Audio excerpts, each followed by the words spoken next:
Today, my talk will be centered around my past work that is spinning off this particular idea of using simulation as the key mechanism for investigating and improving classroom teaching process, especially with the help of machine learning method and generative AI more recently. And there will be plenty of aviation metaphors, so keep your seat in fully upright position and have a good flight. I would like to set the stage by turning the clock back to early 1900s, before even the first airplane was invented by Wright brothers. And for years, prominent scientists and engineers have searched for solutions and really failed to build a successful airplane. Then suddenly, out of nowhere, really out of nowhere, as somewhere in Ohio, two bicycle mechanics, this pair of brothers, has achieved what no one else could. And the secret to the Wright brothers' success wasn't luck, but a transformative approach to the more traditional design, build, test flywheel for engineering complex systems. The traditional approach was really to design a full-scale airplane and to test it in the field, just as this picture illustrates. And this is, by the way, a bicycle airplane. It exists. And it exists also in Swabia, I heard.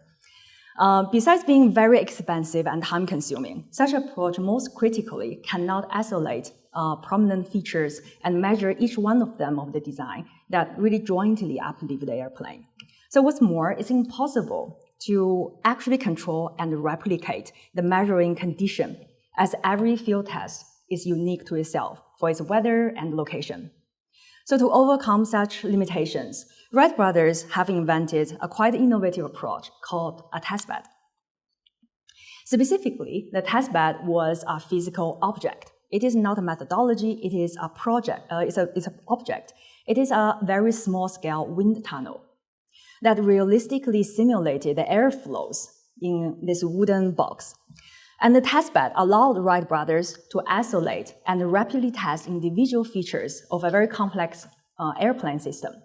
So in a very short 2 months, Wright brothers tested around 200 different wing shapes out of used and leftover bicycle parts, collecting process-based data along the way. And in just a short of 2 months, they were able to find the best solution for a wing shape. So they solved that problem and check that and then move on with the second problem, so on and so forth. And this testbed approach really leads to the world's first airplane. And for those of you who have ever developed apps for Apple devices, you might recognize this app logo. It's called TestFlight. It's the platform for beta testing Apple apps. And now you know where this logo is coming from. It's actually the wing shape from the wind tunnel. So it's a real testbed or test flight idea. Well, I believe most of us have never engineered an airplane before, but all of us equally has been super passionate and trying to engineer and improve another complex system, that is our schools. And I would argue that schools are even more complex system than an airplane.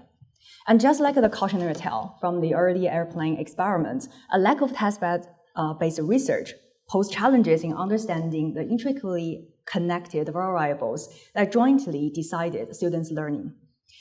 So what if we could take inspiration from Wright brothers and apply the same testbed approach to educational science, to isolate specific components of this complex system, simulate them in realistic and controlled situations, and collect multimodal process-based data as it unfolds in situ to improve the overall design.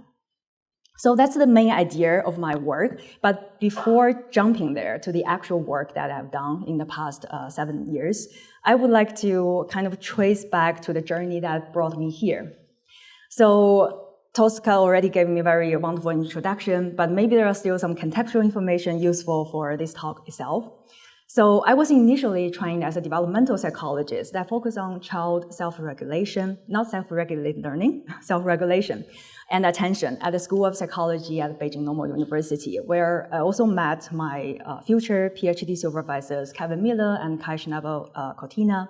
And we have a shared passion for making the hidden process of classroom teaching and learning more visible. So while pursuing PhD at the University of Michigan, I had an eye-opening experience, pun intended, of using eye tracking to investigate students' visual attention as well as teachers' visual attention and how they interact. And coincidentally, at the exact same year, when I'm pursuing my thesis project, the first Oculus headset was released on the market. And for me, this is a big bang moment. And it really attracted my attention, while also distract me from my thesis, to think about the potential of virtual reality simulation as a testbed environment for classroom teaching and learning.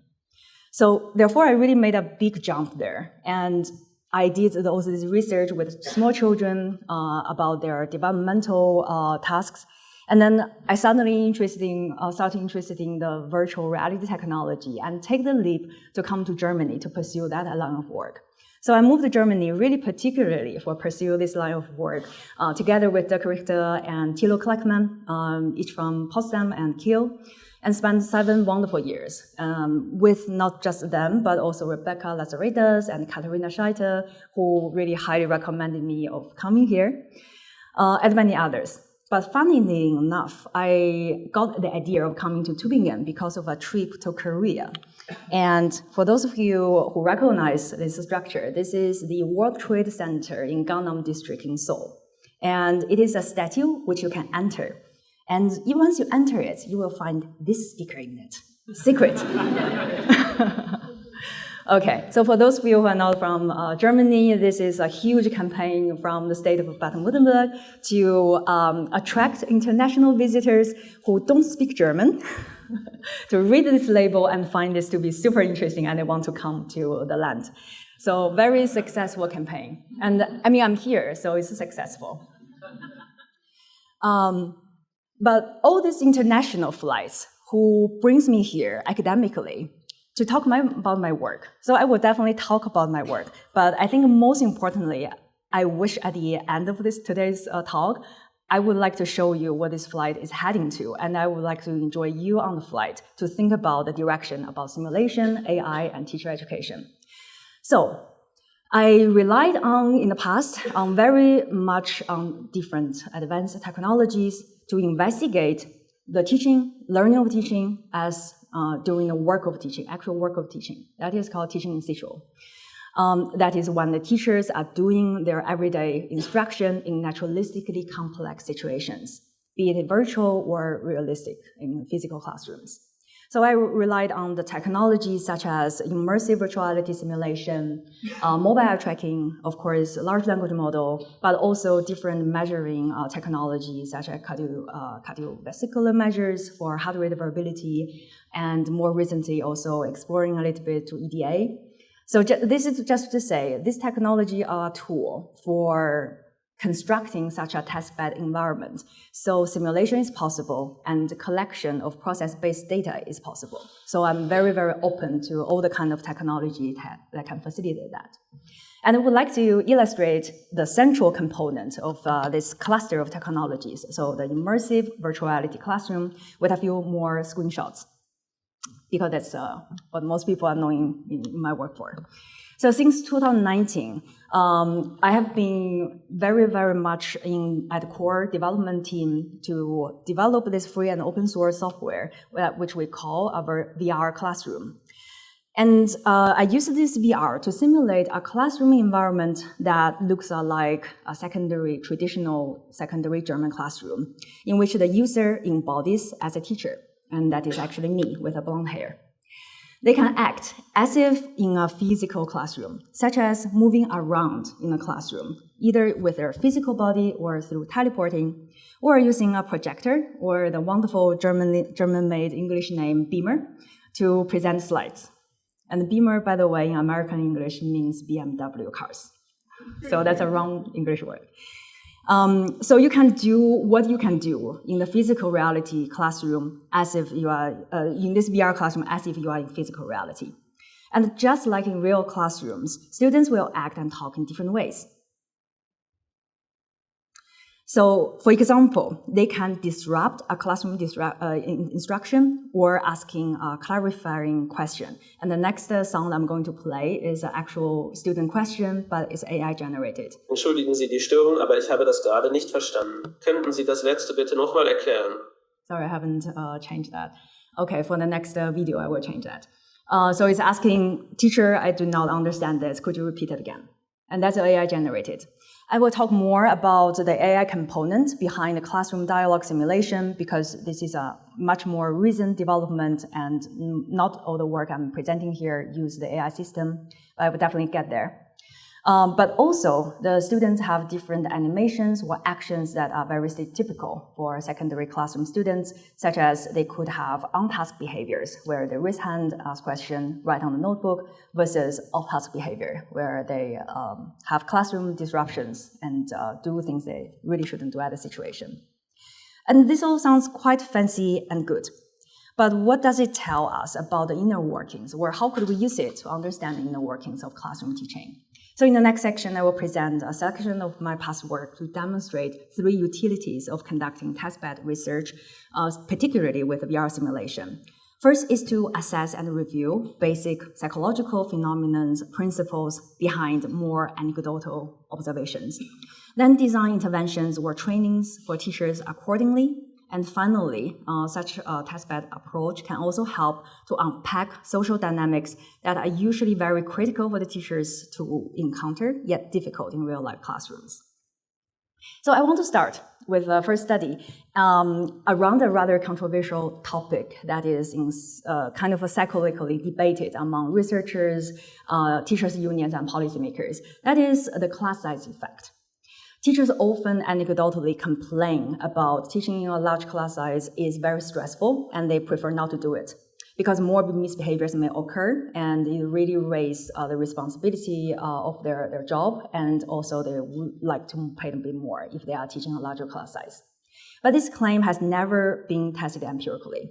So in this random controlled experiment, I investigated this long-standing question, very simple one, but long-standing, whether class size actually affects teachers' psychological state during teaching, especially their stress reactions.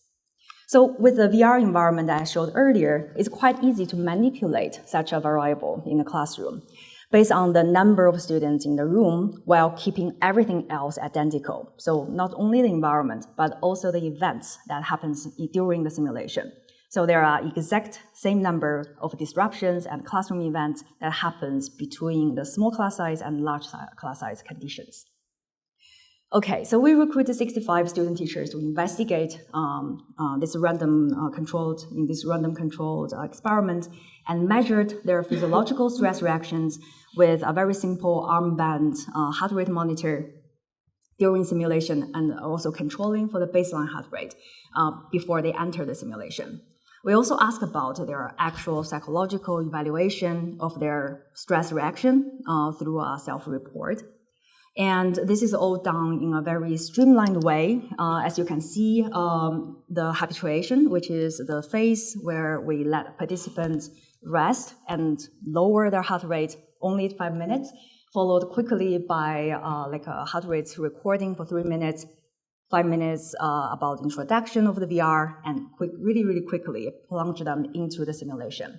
So all of this can be done within 1 hour, the entire data collection session.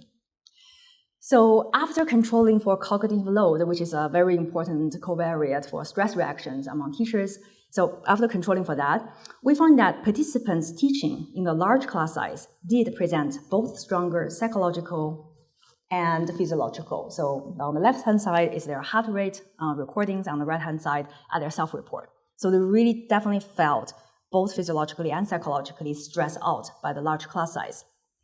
But the finding also refuted another claim that is also popular among teachers, is that misbehaviors doesn't actually cause this stress, because as you remember, the misbehaviors are controlled to be a constant here. So the number of misbehaviors are exactly identical between conditions. So as all events were identical between conditions, this finding indicated that the sheer number of classroom events, even the appropriate ones, may be the cause of pre-service teachers' stress reaction. And the challenge of teaching in such a complex environment is quite unmanageable. And therefore, I start to question, not only did the teacher have a stress reaction or like a psychological reaction to such a complex teaching situation, do they also have cognitive challenges? Do they actually perform in terms of visual attention, performances less optimal when they are in a more complex classroom environment. So that's basically the next study's key research question. And we know teachers are not really superhuman. And just like every human being, their attentional resources is limited in capacity, modality, and also duration. And these limitations are not unique to teachers, but the environment that the teachers are working in is quite uniquely complex. So imagine an everyday classroom where many unpredictable events may happen, and they all happen simultaneously, requesting the teachers to have immediate, rapid decisions at the moment. And the increasingly digitalized classroom, where the teachers have to be very familiar with everything they're using, including just basic projector, beamer, that could raise their cognitive demand in performing teaching tasks. And actually, there are studies that the cognitive overload experienced by teachers have been raising since the introduction of instructional technologies in the classroom. So these conditions combined put teachers, especially very inexperienced new teachers, at a risk of failing to notice what is actually happening around them. So even the most prominent classroom events, such as disruptions, may be just skipping their visual attention scope. And such as they see something, but they don't actually see something. They don't notice it. And that alone to make very sound instructional decisions because they did not notice the event in the first place. So this is what I'm focusing on. I'm focusing on the very initial stage or phase of teachers' instructional decision that is called the visual attention performances. Yeah, okay. So in this study, I question, are teachers really challenged cognitively in terms of their visual attention performances when they are encountering bigger complexity conditions in classroom teaching? So how I define the classroom complexity is through two factors. So the first one is contrasting two kind of tasks, you can say, instruction versus monitoring. So in the instruction task, the teacher are doing their everyday instruction task of giving a lecture while at the same time monitoring everything that's going on. So that's more authentic. But the monitoring task also is authentic. Sometimes the teachers walk along between the lines and just check everyone's seat work. And there are not any production in terms of language that needs to be performed. So they are just monitoring. So in this case, instruction task is more complex than the monitoring task in terms of cognitive resources needed. And the second factor is the disruption level. So in the high disruption level, there were simply more and also overlapping classroom disruptions, the misbehaviors that you have seen in the previous slides. So, and we recruited 50 student teachers to ask this question and randomly assign them to the different complexity conditions. And we coded each disruption as noticed or not from watching the video recordings. There are subjective perspective video recordings of whether they have noticed the event or not, and combined a little bit with eye tracking. And after modeling the likelihoods of noticing a disruption as a function of the complexity condition, we noticed that both complexity factors had significant effects on noticing. So not only the teachers have a higher likelihood of noticing a misbehavior when they are teaching, when they are just monitoring versus monitoring plus they have to teach and lecturing about something, but also in the low disruption level, when there are not many disruptions happening, their likelihood for noticing something happening is greater. So this is again felt like an old story that has been tested again. But actually before this experimental study, we couldn't be sure whether the teachers are really challenged, even pre-service teachers. But now the VR testbed confirmed the influence of classroom complexity on teachers' visual attention performance is indeed challenged by just simply how complex their task is and how complex their classroom environment is.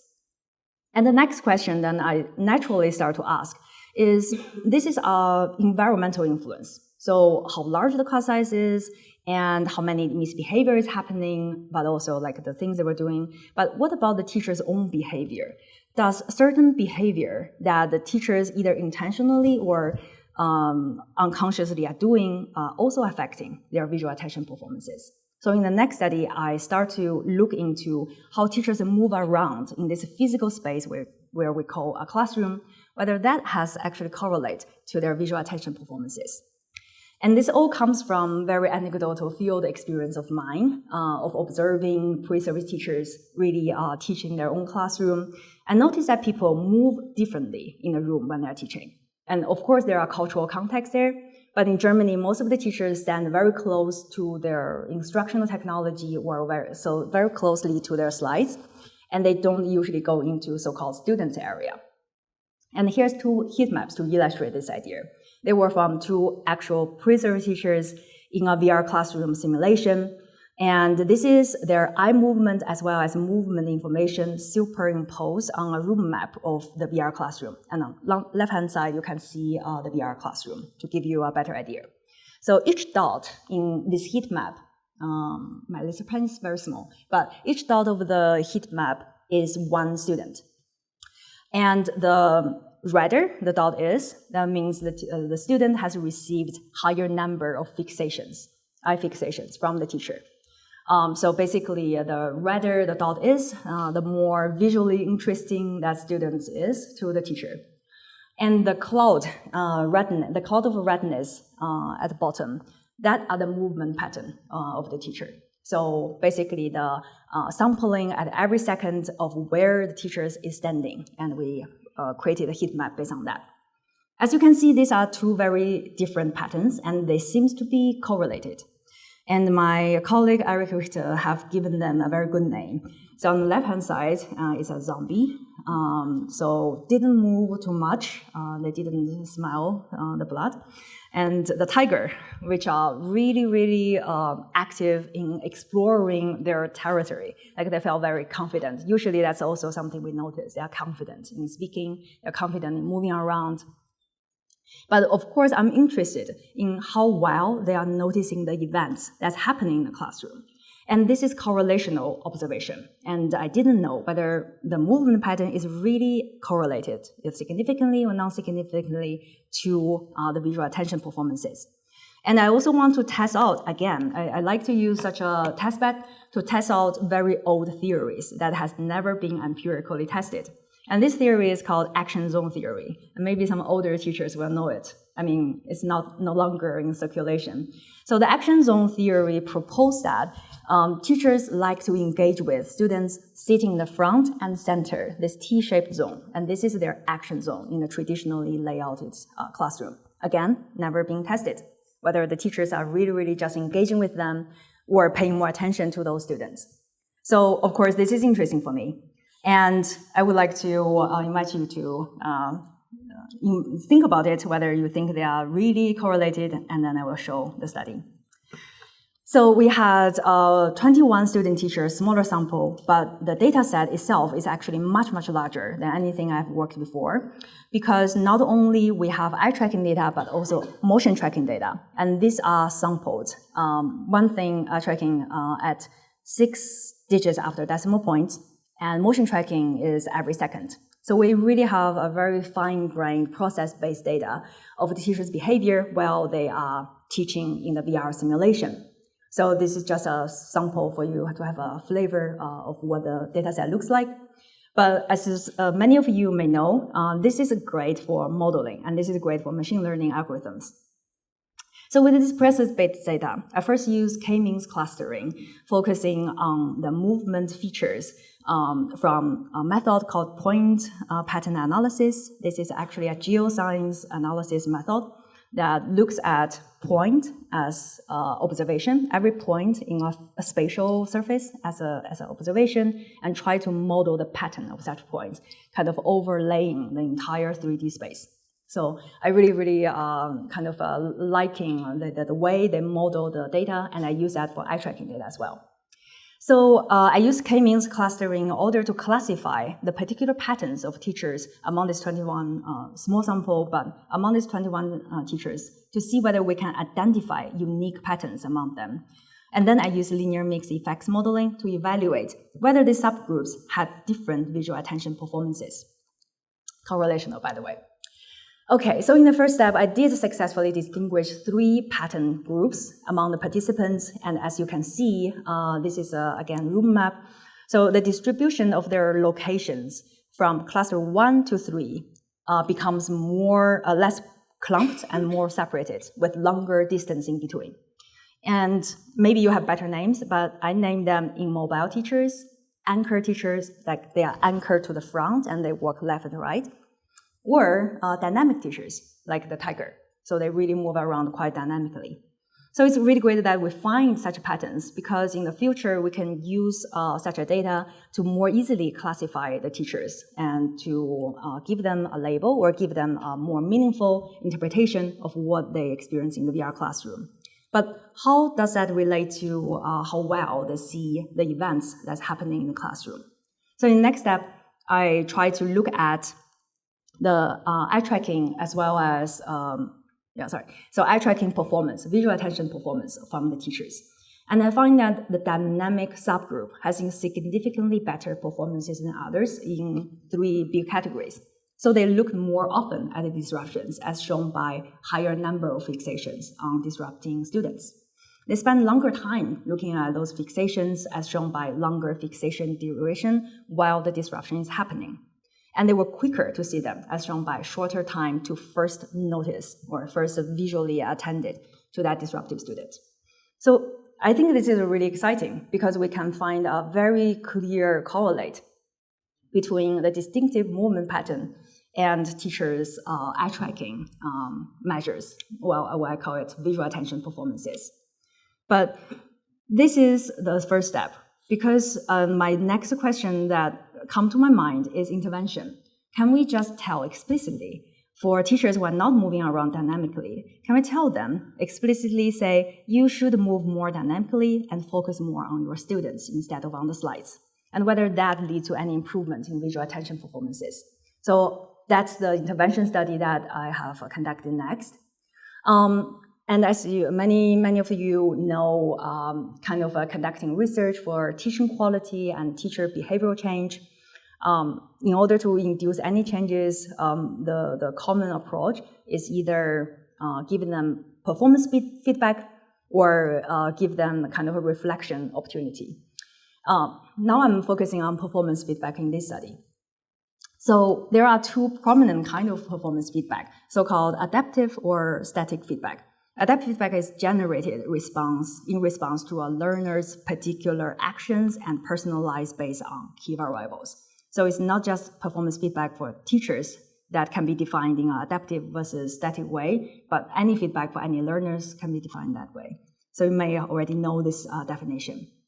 Well, static feedback will provide everyone with the exact same recommendation. So not individualized, not customized. But both of the performance feedback seems to be proven to be useful in teacher education. And I would like to investigate which of the feedback protocol actually lead to better visual attention performances compared to the baseline, where people doesn't receive any feedback. And the feedback they receive are based on their movement patterns, the one that you have seen in the last study. So this is a larger study I have conducted so far with 98 pre-service teachers across 2 sites. And in this procedural flowchart, you could see that all participants go through the same procedure. The only difference is whether they receive adaptive feedback, static feedback, or no feedback as a control group. And they have the exact time for experiencing the simulation in before and after test, and they'll have the same feedback time. So let's look at the feedback itself to just give you a more idea what feedback looks like. So the static feedback is the direct recommendation from someone a student considered to be an expert, so a teacher educator. And this is a recommendation focused on movement and eye tracking or visual attention performance. So the recommendation is asking the student teachers to focus more on the students rather than on the blackboard, and to scan classroom broadly and try to move around more dynamically. But they didn't see anything from their simulation session. They are just receiving this recommendation as a verbal recommendation coming from literature. But the adaptive feedback, on the other hand, basically give the exact same recommendation, but this time the teachers see their performance. They see their visualization of movement and eye movement And they can kind of make their own decision to say, oh, I'm not really moving around dynamically, or I'm not really looking at the students at all. So they were shown and describe this dashboard of their movement and eye movement, and then they receive the same recommendation. That's it. Very short intervention. So in order to quite comprehensively capture the visual attention performances, besides eye tracking measures, which I showed in the last study, I also try to embed the exact same dimensions and constructs, but from subjective self-reports. So objective reports from eye tracking and subjective reports from questionnaire. But here I want to give you an example of how that definition looks like. So for the domain of selective visual attention, the objective measure is the differences in the number of fixations on students versus on any other objects in the classroom. And higher value is considered, of course, better performance. And the subjective measure is participants' self-report, whether they focus more on the students than the presentation. So it's completely based on their self-perception and memory. And we have all three dimensions being measured in both ways. Because the results are quite interesting, there is a differentiated results between the subjective and objective measures, which I did not expect. So for the subjective measures, the sole self-rating, both static and adaptive feedback, when compared to no feedback conditions, led to significantly higher post-test self-rating. And there were no significant differences between the two. So no matter whether you're receiving directly a recommendation or data analytic facilitated adaptive recommendation, they have no difference. They think they are doing great after that recommendation session. But when we look at eye tracking, actual eye tracking performance, there are significant difference between adaptive and static feedback conditions. So the teachers who receive adaptive feedback have significantly higher post-test performance, and this is also higher than the static condition. So I think this has really some quite interesting practical implications. So firstly, oftentimes in university teacher education programs, we don't have practical opportunities for the pre-service teachers to experience classroom situations. At the same time, we oftentimes give them direct recommendations based on literature. And we are empirical researchers, and we have a lot of literatures to recommend to them. But such recommendations, directive recommendations, when not directly related to any experiences they have, especially immediate teaching experiences, they may fall flat, and they may have a positive effect in terms of self-rating. And they felt they are learned something and they are improving, but objectively, they have never been measured and been benchmarked. So this is the biggest thing I take out from this study. Like direct recommendation may not really be working or not be sufficient in inducing actual change in teaching behavior or any other aspects of teaching. But recommendation plus this kind of personalized analytics, maybe also even combined with a simulation or a macro teaching, it does have a very strong effect. And this is, again, I remind you, is a very small and short intervention. The whole thing lasts about 1 hour. So this is a very strong effect, and I would really like to pursue more as a training method. And subjectively self-evaluated performance, especially such an invisible process, such as a visual attention performance, may just escape the teacher's self-perception, and they oftentimes have a positively biased rating about how well they are doing in terms of, am I really looking at the students, and how many students am I paying attention to, and did I really notice what they are thinking, or did I really care what they are thinking? So they have this very high self-enhancement bias towards what they are actually doing if they did not see the data analytics. And this is another lesson that we should learn. But of course, when putting this study in a larger picture, I think it also underlined the unique affordances of VR testbed in creating such a pipeline of gathering process-based data, generating helpful data analytics, and using that analytics to create interventions that can really induce changes. And I would like to ask about the time. Yeah, it's running a little short. Okay, I will present shortly one demo video, and then we'll jump to a more open-ended question. Yeah, I thought you were going to remind me, sorry. So the next kind of project that I'm currently and very, very actively pursuing is putting the large language model agents, the generative artificial intelligence, into a virtual reality classroom so that they become an intelligent part of that classroom simulation. And of course, teachers are asking for it for years. They want to talk to the students, and now they have it. So I will jump a little bit about the study ideas to just directly show you the simulation environment itself. It looks very different from before. On the left-hand side, you will see the teacher's perspective. So this is what the teachers will see if you are not wearing a VR headset. So if you wear a VR headset, it's a 360-degree immersive experience. So try to imagine that. And on the right-hand side is the physical reality. So what the observer viewpoint looks like. So we are seeing a teacher interacting with virtual students. And the class topic is a discussion or debate about whether we should ban smartphone in a classroom forever. Okay, so I'll play a little bit. Sollten Smartphones... Yeah, sorry, I forgot that.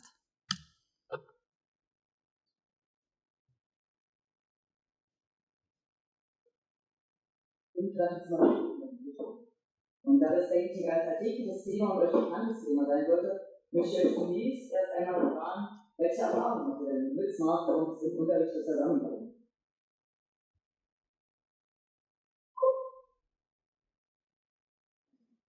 Ich finde, manchmal gucken die Leute heimlich auf TikTok, schauen sich Nachrichten und das ist dann echt blöd, weil man sich nicht auf den Unterricht konzentrieren kann. Interessanter Punkt. Also, dass Schülerinnen und Schüler sich über schon im Unterricht mit dem Handy auseinandergesetzt haben, mit Unterrichtslernen. Also ganz interessant, vielleicht noch weitere Eindrücke, die ihr bisher mit der Nutzung von Smartphones im Klassenzimmer und im Unterricht gewinnen konntet. Ich finde es manchmal abhängig, wenn Leute mit ihrem Handy sind, weil es die Leute um uns herum abhält. All right, due to time, I wouldn't play the whole thing, but you got the idea. And by the way, kind of echoing our other keynote speaker on the data analytics and the privacy, this is completely running on local PC and nothing is uploaded to any cloud services. It's local, open source all the way, and everything is saved on one PC and also run, like kind of executed from the same PC. Yeah, so this kind of, if you want to talk about technical stuff, we can definitely have more free talk next. But I would imagine such a simulation environment opens a lot of door for training for the most important and actually the most kind of hardest thing to train, responsive teaching, equitable teaching. Teaching with student profiles that you can't readily find in any other kind of classrooms, but important and critical for teachers to encounter. Because the student profiles you are seeing here is not very obvious from first screenshot. Some of them have lower reasoning skill, and others really have a lot of knowledge and they don't need to be scaffolded even further. But we can also set up very flexibly student profiles who come from different knowledge background or cultural background, where they really present certain behavioral patterns that is noteworthy and needs scaffolding. And the large language model at the core of it is generative. So once you set up profile, and if you can ensure the quality of how they are following instructions, you can be very flexible of what you can do with the simulation. So it's kind of, you set up the environment, you can change the prompt, you can change the instruction to simulate endless scenarios. And that is one kind of topic that I want to point out, really worth kind of looking into. I will have to, jump all of this. To talk about like the things that could be done with simulation with generative AI. And I keep this kind of open-ended because all these ideas are very early stage and all things that I'm still brooding about. So if you have some nicer ideas, please come to, I would like to have a conversation. And the first idea is around the learning analytics. And there are abundance in learning analytics research for learners. And we know how to support them. We know even how to use large language model agents to support them in their self-regulated learning. But we have almost no knowledge about how to support professional learning, especially for teachers who have their own theory of learning about their own learning, but they are also sometimes reluctant to change. How can we provide analytics and dashboard and actionable insights for their teaching behavior, their teaching process, so it's actually useful for them? And I'm exploring two venues. One is a dashboard setting where they can see just very straightforwardly their statistics about their speech, about the label of their speech, for example, different talk moves, and their visual and motion tracking, of course. But also I'm exploring real-time feedback where the teachers can immediately see how well they are doing with a health gauge system, whether their health about checking on everyone, either verbally or visually, whether that is hitting a low. So then they will receive a notification that you're not really looking on the left-hand side of the classroom, or you have never talked to Anna during this lesson. So kind of a small nudge into their teaching simulation. And I'm really thinking of building a framework to design such a dashboard and analytical framework for just for teachers. So if you have some nice ideas, please come to talk to me. And the next idea is, of course, not really new. I've seen several iterations of it, but we have all this data collected from VR simulation. It's really a huge data set. And AI is very good at interpreting plain text-based big data set. So actually, we can do what I have already been doing, which is feed the entire classroom teaching transcript into a large language model, giving it a pedagogical model, for example, teaching quality, and ask it to analyze the teaching transcript based on certain framework and give actionable insights.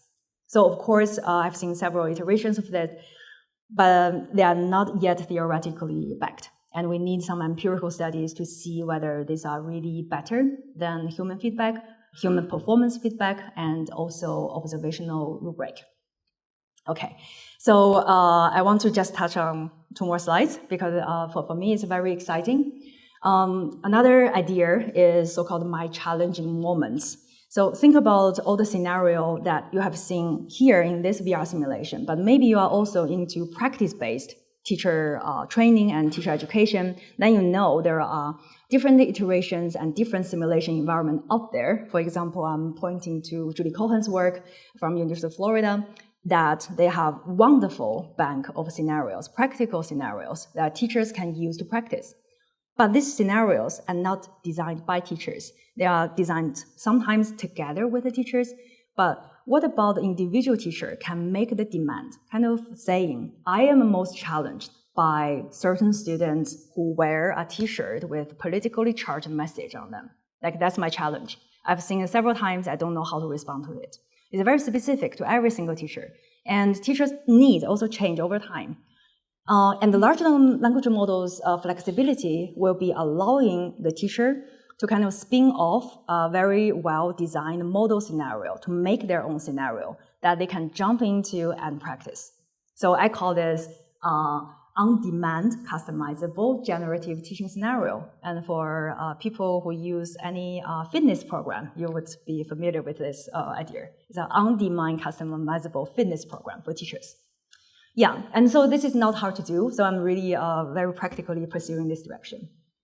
And the next idea is to simulate not only the classroom environment as a whole, but to simulate each individual and diverse student profiles as if they are representing a very, very kind of, I call it model student. So they are representing a kind of type of students. And of course, we need to think about how to define that. What is the representative types among different school types, among different cultural contexts? But there is this wonderful line of work called digital twin. And people in AI research probably heard of this word before. Digital twin is creating a digital replica of a very complex system. But this system can also be a human system, human cognitive system. So my idea is creating a digital twin of representative student groups and to ask these students to actually rate teaching quality, to put these student agents, representative student agents, in a situation where a real teacher teach them, and then they can report what is my feeling, what is my perspective on this teacher. And I'm pointing here to Sebastian's new article. which is very inspiring, looking at how the same classes are rated differently because of the diversity and heterogeneity of the classroom. Everyone have a different rating of the teaching quality, and that could be a beautiful benchmark for adaptive teaching ability. So this can also be tested in a simulation environment, and also we can try to make up some ideas what is a representative teacher and student profiles in order to simulate them. But thank you so much for your attention. Yeah, thank you so much for your attention.